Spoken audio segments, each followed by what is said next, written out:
Do you remember the moment you realized that the world had changed? Let me tell you a quick little story that has nothing and everything to do with the future of our world and how you fit into it. In 1917, the United States faced a huge problem. They were working hard to compete in the industrialized economy, and there was a shortage. Not a shortage of oil or coal or other natural resources, a shortage of people, specifically obedient factory workers. The solution to this economic dilemma?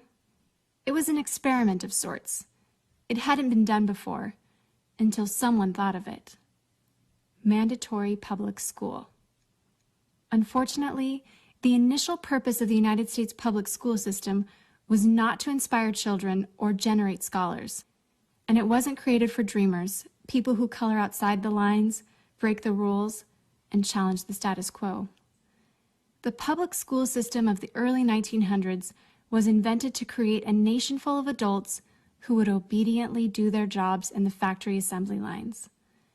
Teaching kids to sit in straight rows and scheduling the entire day with the ringing of bells wasn't by chance.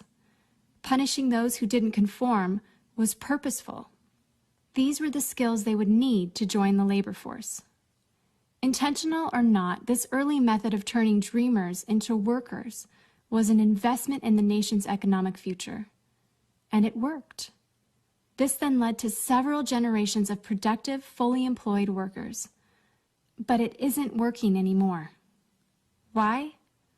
Our economy has changed.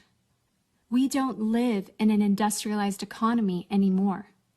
We live in a connected economy. Right now, there are more users on Facebook than there were people on the planet 200 years ago. Technology has made it possible for us to connect with people, ideas, and information from anywhere in the world instantaneously. And as a result, our economies have expanded from localized towns and communities to the entire world. We have globalized trade in nearly every way. In the past, the obedient, do-what-you're-told without question people were rewarded for working hard and putting their dreams aside in order to toe the line. They were given well-paying jobs that led to long-term careers. They were guaranteed pensions, benefits, and the promise that they would always be taken care of. And they were. But that promise is gone for most of us today. Even if you have a white-collar job, the majority of white-collar workers are still working in a factory. Instead of operating a sewing machine or welding a widget, they now push pencils, type on keyboards, or process paperwork. It's still factory work because the entire focus of the day is spent on increasing productivity, which leaves little room for creativity, spontaneity, or individuality. The educated, hard-working masses are still doing what they're told, but they're no longer getting what they deserve. Even if you do everything you are told to do today, graduate from high school, go to college, get a degree, work hard in whatever job you can find, if you're lucky enough to find one, you're not guaranteed anything. Companies are being forced to change or die right now. Layoffs happen much more often than job openings appear, and the highest paying jobs are disappearing or heading overseas at an alarming rate.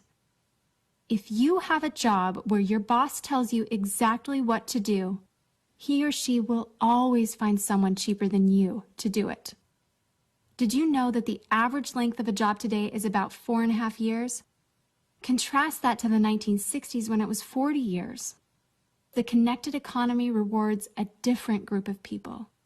It rewards the people who see things differently, who don't conform, people who have ideas that no one else has, people who are willing to work hard but know that the old way of doing things is broken. The connected economy rewards you not for being a cog in the wheel of life, but for standing up and reaching out. The connected economy rewards the connectors.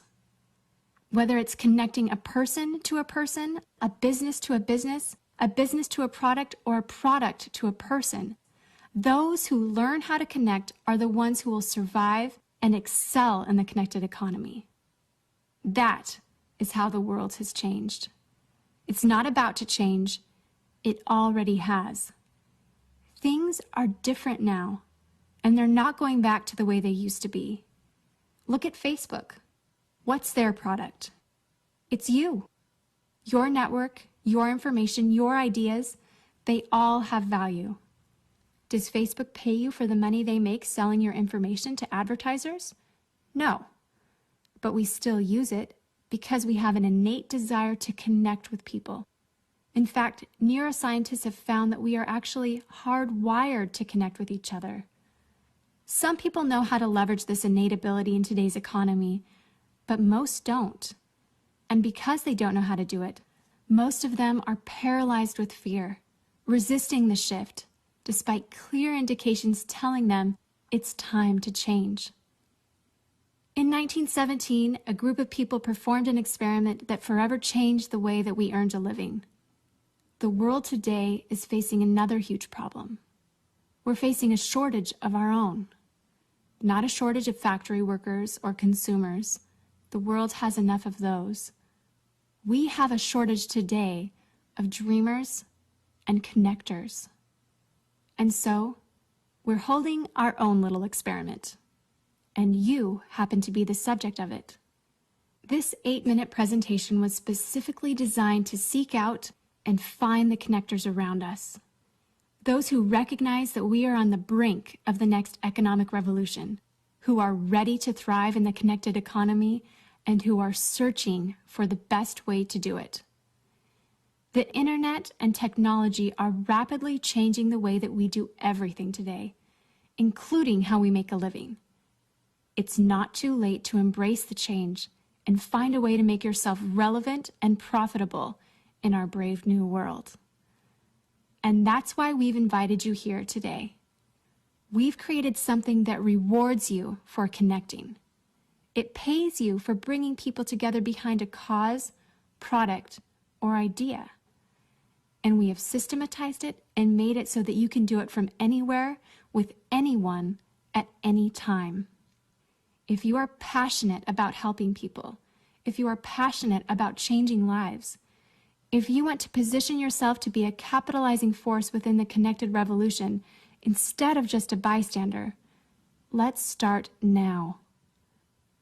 Do you remember the moment you realized that the world had changed?